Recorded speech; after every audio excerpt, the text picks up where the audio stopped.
Hello friend, मैं अभिषेक शर्मा आपका technical classes में स्वागत कर रहा हूँ। यहाँ पे अपन बात कर रहे हैं आपके सामने मैकेनिकल वाइब्रेशन के एक एक्सप्रेशन की। तो क्या एक्सप्रेशन है वो देख लेते हैं फटाफट से। तो एक्सप्रेशन है आपका addition of two simple harmonic motion of the same frequency, यानी कि सेम फ्रीक्वेंसी के आपके दो सिंपल हार्मोनिक मोशन है, यानी कि एसएचएम मोशन है आपके दो। तो उनको आपको क्या करना है, एडिशन करना है। तो सबसे पहले आपको दिख रहा होगा कि let the two motion be represented by, तो सबसे पहला मोशन मैंने रिप्रेजेंट कर रखा है x1 is equal x sign omega T. दूसरा मोशन मैंने रिप्रेजेंट कर रखा है, इसको x1 ले लीजिए, x2 साइन ओमेगा टी। कोई एक फेज मार्जिन ले लेते हैं, मैंने उसने अल्फा बोला था, मैंने अल्फा ले लिया। तो ये मेरे को दो सिंपल हार्मोनिक मोशंस दे रखे थे, अब मुझे क्या है, इनको जोड़ना है। तो उसने बोला then the result motion is given by, तो मेरे को दो डिस्प्लेसमेंट वेक्टर्स दे रखे हैं, डिस्प्लेसमेंट वेक्टर है, तो टोटल डिस्प्लेसमेंट कितना हो जाएगा, x1 प्लस के x2 मैंने ले लिया। तो x1 प्लस x2 की वैल्यू कितनी हो जाएगी, x1 sign omega T plus के x2 sine omega T plus के अल्फा। तो यहाँ पे उन्होंने बोला कि ये एक्सप्रेशन मेरे पास इस तरीके से हो गया। कलर चेंज करता हूं।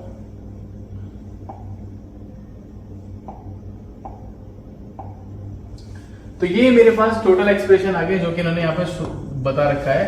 तो उन्होंने बोला कि अपन मान लेते हैं कि से ये जो एक्सप्रेशन आपने लिख रखा है, इसको मैं लिख लेता हूं स्मॉल x, यानी कि जो आपका एक्सप्रेशन है capital X sign omega T plus के beta.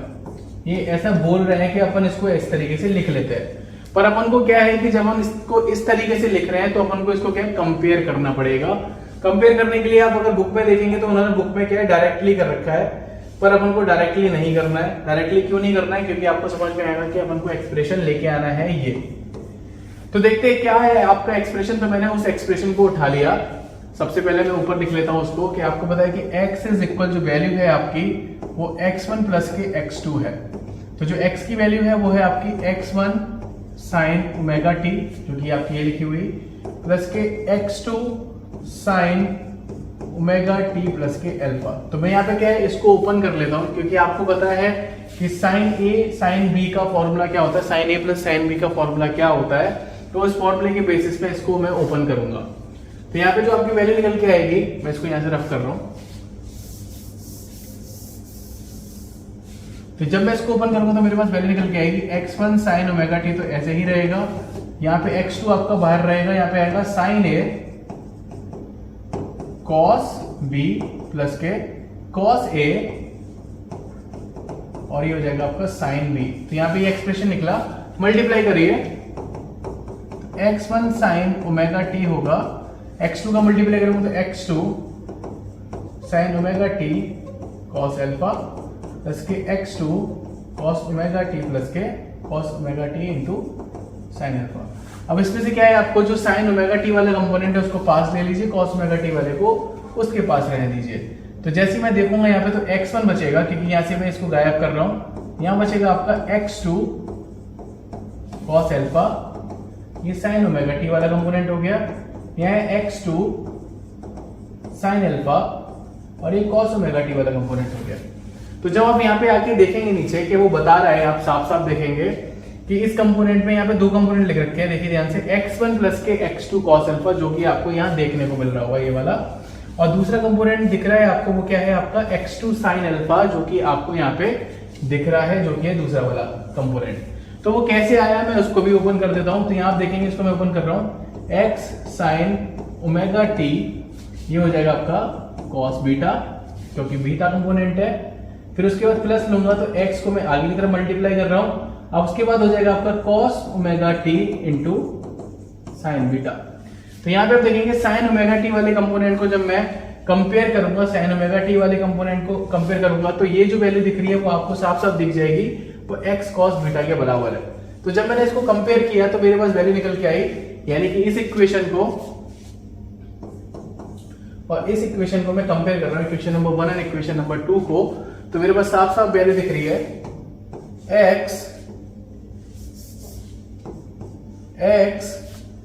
Cos beta is equal x1 plus के x2 कॉस अल्फा, पहला, थर्ड मान लीजिए, पहला तो वहां हो गया, और x साइन बीटा कंपोनेंट की जो वैल्यू निकल रही है वो निकल रही है आपके पास x2 जो कि वहां पे दिख रही है आपको साइन अल्फा। तो ये हो गया चौथा। तो ये दो कंपोनेंट मुझे मिले। तो यहाँ पे जो आपको दो कंपोनेंट दिख रहे हैं ये आपका जो पहला वाला कंपोनेंट है ये वाला, ये आपका x कंपोनेंट को रिप्रेजेंट कर रहा है और ये जो दूसरा वाला कंपोनेंट है ये आपके y कंपोनेंट को रिप्रेजेंट कर रहा है। जब मैं रिजल्टेंट निकालने की बात करूंगा, किसकी बात करूंगा, रिजल्टेंट निकालने की बात करूंगा, जैसे कि यहाँ पे लिखा है कि this given the amplitude of the resultant motion and the phase difference. तो रिजल्टेंट निकालने की बात करूंगा तो क्या वैल्यू निकल के आएगी आपके सामने, देख लीजिए। यानी कि जो आपका रिजल्टेंट डिस्प्लेसमेंट है वो हो जाएगा अंडर रूट, यानी x वाला कंपोनेंट पहला x1 प्लस के x2 जो कि वैल्यू आपकी cos अल्फा का स्क्वायर प्लस के जो दूसरा कंपोनेंट है आपका x2 sin अल्फा का स्क्वायर। तो ये आपका रिजल्टेंट निकल के आया। अब दूसरी बात करेंगे अपन, जो उसका एंगल है यानी फेज मार्जिन है वो कितना है, तो वो निकल के आया आपका tan बीटा इज इक्वल आपका y वाला कंपोनेंट नीचे x वाला कंपोनेंट। तो y वाला कंपोनेंट ये है आपका x2 sin alpha over x1 plus के x2 cos अल्फा। तो आप यहाँ पे देखेंगे आपको ये वाला कंपोनेंट भी मिल गया, सिंपल मोशन। तो ये बेसिक कॉन्सेप्ट था। अब इसको मुझे ग्राफिकली रिप्रेजेंट करना है तो मैं उसको ग्राफिकली भी रिप्रेजेंट कर देता हूं। मैं नीचे ले लेता हूं इसको, ये देख लीजिए आप। अभी आपको सारी वैल्यू पर पता पड़ गई है, मैंने बता दी ये कंपोनेंट कैसे निकला, ये कंपोनेंट कैसे निकला। ग्राफिकली रिप्रेजेंट करते हैं। सबसे पहले आपको दिख रहा है कि जो पहला कंपोनेंट था आपका x1 वाला, ये x1 है यहाँ पे। तो जो x1 वाला कंपोनेंट था वो क्या था आपका, वो था आपका capital X sin omega t, यही था कंपोनेंट। तो उसने बताया कि जो पहला कंपोनेंट है वो ओमेगा टी मार्जिन पे है, यानी कि मैं बोल दूं कि उसका phase difference is omega T है और उसकी वैल्यू कितनी है x1, तो वो अपन x1 तक यहाँ गए। तो दूसरा कंपोनेंट था x2 का, वो था capital X2 sin omega T plus के अल्फा, यही था। तो मुझे पता है कि ओमेगा टी तक तो मैं चल चुका हूं, अब मुझे कितना और चलना है, अल्फा चलना है। तो मैं अल्फा चलूंगा तो मैं x2 कंपोनेंट तक पहुंचूंगा। तो मैं x2 कंपोनेंट तक पहुंच गया। फिर मुझे पता पड़ा था जो लास्ट वाला कंपोनेंट निकला था small x is equal capital X sin omega T plus के बीटा, कि मुझे पता है कि मैं ओमेगा टी तक चल लूं फिर मैं बीटा तक पहुंच जाता हूं तो मैं रिजल्टेंट तक पहुंचूंगा। तो मैं बीटा तक चला, यहां से ओमेगा टी चलने के बाद ये मैं ओमेगा टी चलने के बाद बीटा चला तो मैं रिजल्टेंट पे पहुंचा। रिजल्टेंट का मैग्नीट्यूड कितना था आपका x। तो ये आपका लॉ ऑफ पैरेललोग्राम की तरह एक डायग्राम बन गया है। तो this is the diagram for the additional vector. अगर आपको वीडियो समझ में आए तो प्लीज लाइक जरूर करना, शेयर जरूर करना। Thank you for watching guys, thank you so much.